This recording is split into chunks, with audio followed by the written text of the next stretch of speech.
قالوا ربنا غلبت علينا شقوتنا وكنا قوما ضالين ربنا أخرجنا منها فإن عدنا فإنا ظالمون قال اخسئوا فيها ولا تكلمون إنه كان فريق من عبادي يقولون ربنا آمنا فاغفر لنا وارحمنا وأنت خير الراحمين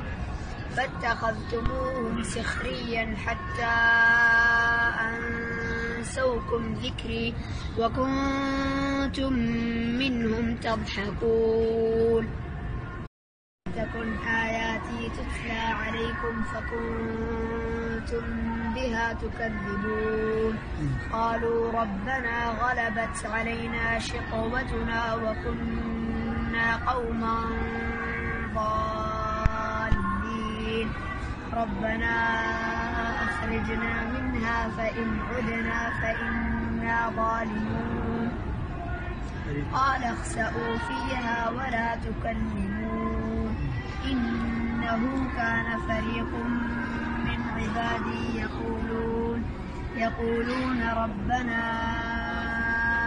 آمنا فاغفر لنا وارحمنا وأنت خير الراحمين فاتخذتموهم سخريا حتى أنسوكم ذكري وكنتم منهم تضحكون